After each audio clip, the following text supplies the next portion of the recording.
अस्सलाम वालेकुम, आप देख रहे हैं पीए न्यूज एचडी और मैं हूं आपके होस्ट सादिया बतूल।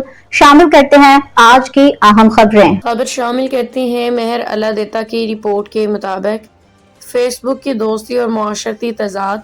सियालकोट में अमरीकी रियासत से आने वाली 19 साल लड़की ने अपनी पसंद से पाकिस्तानी नौजवान से शादी कर ली। ये खबर देख के हमारे मुआशरे का एक अजीब पहलू सामने आता है। हम सब खुश हो जाते हैं, इस जोड़े के लिए दुआएं करते हैं, इस शादी को एक एजाज समझते हैं कि मगरबी दुनिया की कोई लड़की पाकिस्तान आके अपना जीवन साथी चुन रही है। मगर क्या कभी हमने अपनी बेटियों के लिए ऐसा सोचा? यही मुआशरा अगर अपनी ही बेटी को पसंद की शादी का इख्तियार दे तो इसके लिए ज़मीन तंग कर देता है। लड़की को ज़िंदगी भर ताने सुनने पड़ते हैं। कभी गैरत के नाम पे कत्ल किया जाता है तो कभी ख़ानदान से काट दिया जाता है। इसके बरक्स अमरीका की शोहरत याफ्ता दुल्हन को खुले दिल से कबूल किया जाता है।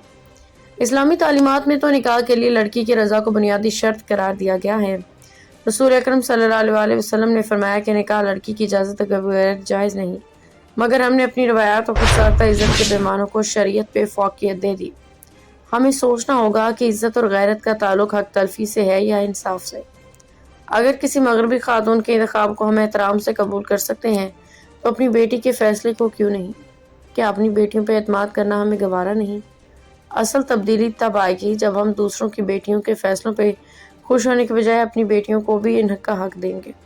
यही इंसाफ है, यही इस्लाम का तकाज़ा है और यही मुआशरे को दोहरे मयार से निकालने का वाहिद रास्ता है। न्यूज स्टूडियो से अब तक के लिए इतना ही। मजीद खबरों और अपडेट्स के लिए देखते रहिए पीए न्यूज एचडी।